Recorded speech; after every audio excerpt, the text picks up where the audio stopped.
Welcome to another podcast of the Riffle series. The Riffle, a podcast series brought to you by 10 Leads. It is great to be back. So today we're doing a bit of time travel. We're looking at a document, and it's dated January 29th, 2026. Not too far in the future. No, not at all. It's a Thursday.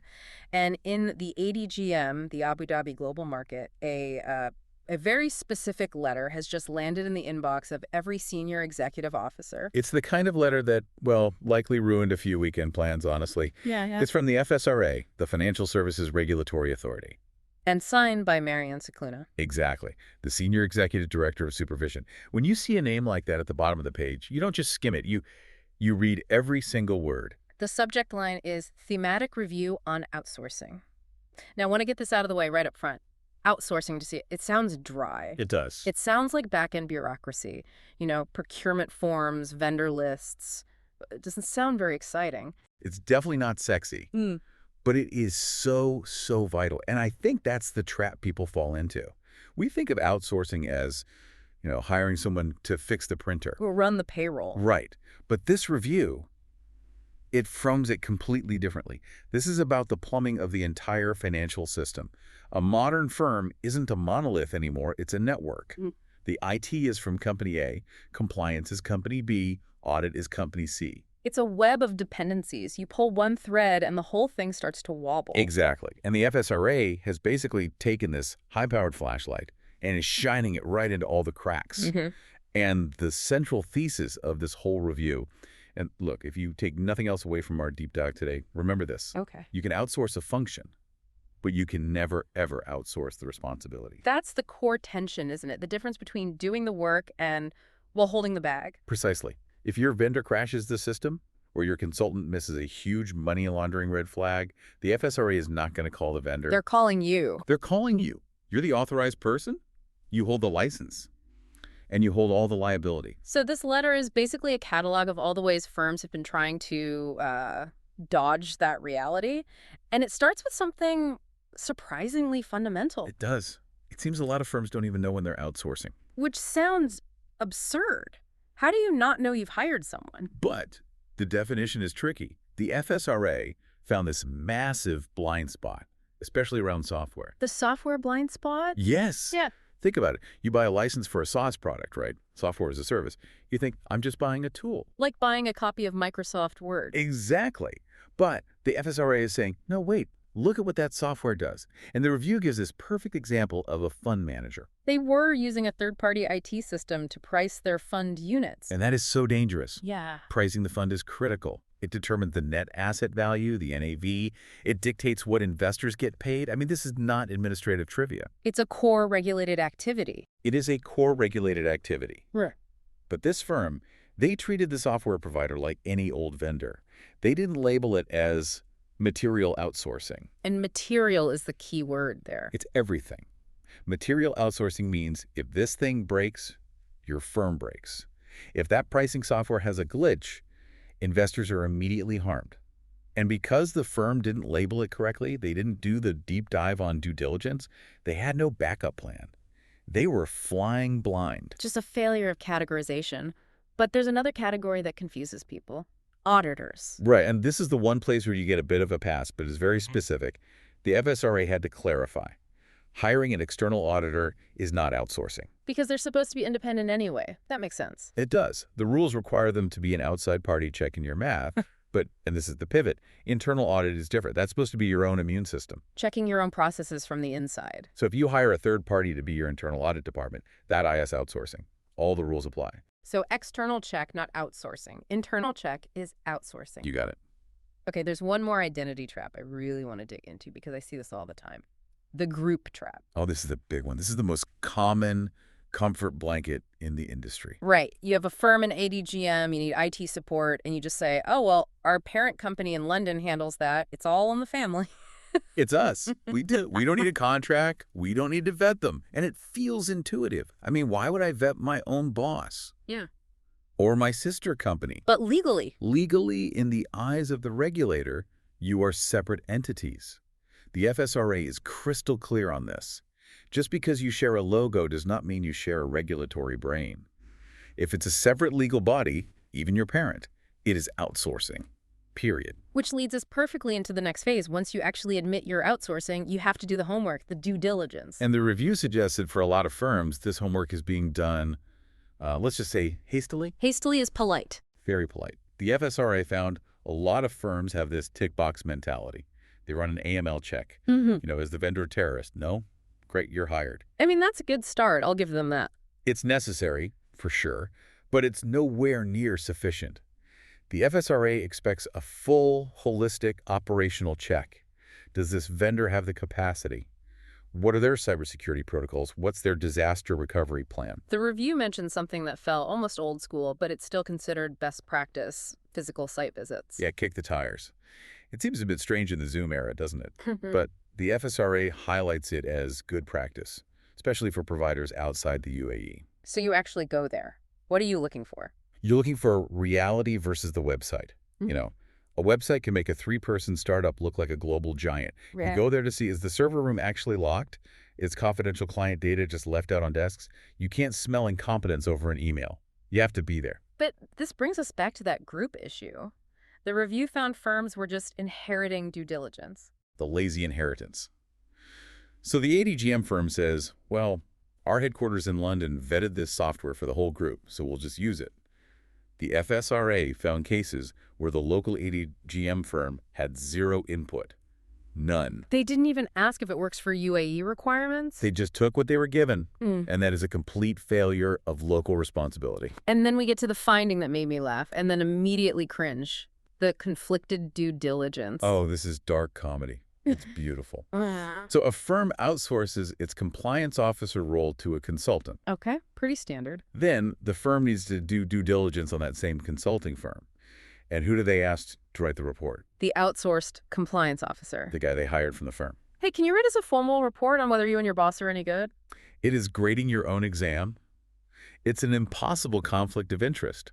I mean, if that officer says, actually, my firm's data security is a mess and we're understaffed, well, they're probably getting fired by their own employer. But you can't expect the truth in that situation. Okay, so let's say we've identified the outsourcing, we've vetted the vendor, hopefully not by asking them to vet themselves.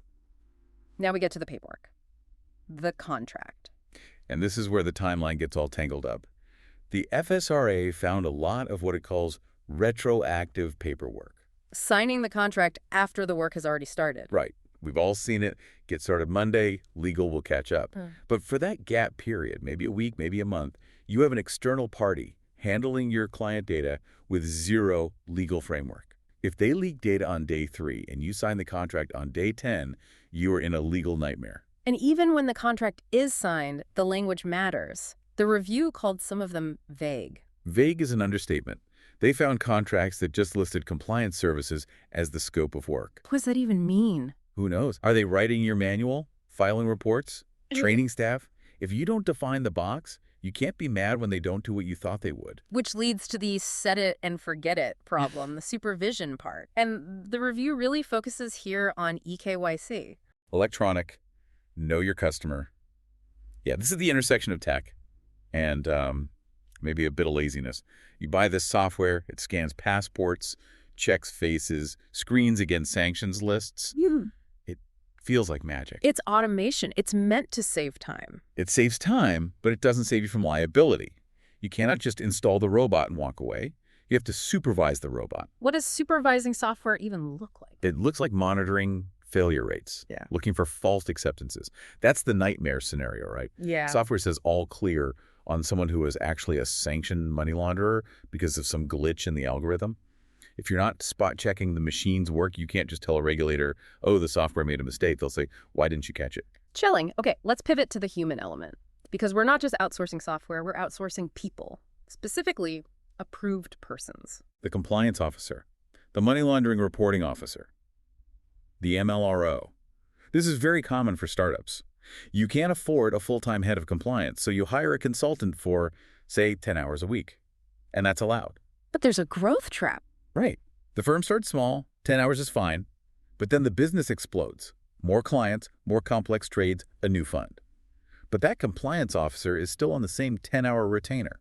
So the business grows by 10 times, but the oversight stays at 1. Exactly. And the FSRA is explicitly warning about this. As your scale and complexity increase, Your resources must increase. And at a certain point, the regulator just expects you to bring that role in-house. You can't run a huge institution with a freelancer working 1 day a week. It's not credible. And it wasn't just about hours, it was about how they were treated, the excluded executive. Yes, this is about governance. Even if your compliance officer is a consultant, under the rules they are a senior manager, they have personal accountability. But firms were treating them like vendors, Leaving them out of senior management meetings. keeping them out of the strategy loop. It's like saying, just check the compliance box, don't worry about the actual business, which is so dangerous. If the CEO isn't in the room where decisions are being made, they can't warn you about the risks until it's far too late. Okay, let's go to the final specific area the letter dives into. The funds sector, a huge part of the ADGM ecosystem. It is. And funds rely so heavily on delegation. The fund manager delegates, the fund administration, the NAV calculation, everything. And we touched on NAV calculation, but there's a specific confusion here around who the customer is. This is a classic pass-the-buck scenario. A fund manager hires an administrator and thinks, okay, the administrator deals with the investors, the unit holders. So doing AML checks on them is the administrator's problem. It sounds logical on the surface. It does, but the FSRA says no. The fund manager must consider the unit holder their customer. Unless the contract explicitly and compliantly passes that duty over, the fund manager owns the risk. If a money launderer gets into your fund, the regulator's coming for you. You can't just assume. You have to verify. Okay, let's talk host fund managers. This part of the felt the most precarious. The rent-a-license model. Sure. So imagine you're a brilliant investment strategist, but you don't have an ADGM license. Getting one takes time, capital. So you go to a host fund manager, a firm that already has a license. They set up the fund, so technically they are the manager. But you, the sponsor, provide the strategy. So I'm the sponsor, I'm paying the bills, I'm the source of revenue, but the host manager is supposed to be supervising me. And there's the conflict. You're the client paying their salary, but they're also supposed to be your policeman. They have to be able to tell you no. It is very hard to arrest the person who signs your paycheck. Very. And the FSRA found serious cracks. One big one was marketing. The sponsors who are unlicensed were out there selling the fund. But in ADGM, only authorized persons can do that. The host managers were just letting their clients break the law. And then there's this thing called secondments. Yeah, this is a way to get around the regulatory perimeter. A host manager uses a second-suement agreement to bring someone from the sponsor's team into their firm, legally. But the FSRA found these were often phantom employees, meaning the host manager had no real oversight. They didn't know where this guy was physically sitting, what systems he was using, or what trades he was making. It was just a piece of paper. So an unlicensed person was effectively managing money with no supervision. Exactly. And for the FSRA, that's a massive, massive red flag. You can't just rent out your license and look the other way. We have covered so much ground here. What is the immediate marching order for anyone listening to this? The letter is a call to action, and the action is a gap analysis. If you are an authorized person in ADGM, you need to take this letter, hold it up like a mirror against your own business, and be ruthlessly honest. Look at your software, your contracts, your people. All of it. Because if you find the gap now, you can fix it. If the FSRA finds the gap for you later in 2026, well, that's a much more difficult conversation. It all comes back to that central theme we started with, ownership. It really does. Outsourcing is a normal part of business. It's necessary, but you have to own the risk that comes with it. You mentioned a thought experiment to me earlier that I think is a perfect way to wrap this all up. Ah, yes, the ship of Theseus problem. Yeah. But for finance, you look at some of these firms, their IT is outsourced. Their compliance is outsourced. Their audit is outsourced. Their fund administration is outsourced. So what is actually left? What is the firm? That's the question. At what point does a firm stop being a business and just become a binder full of legal agreements? If you outsource everything, who's minding the store? Is there anyone left to oversee the contracts? Do you really have a financial institution or just a hollow shell? And if you're just a collection of vendors, are you really a bank? The FSRA is strongly suggesting that if you don't have that strong centralized oversight, the answer might be no.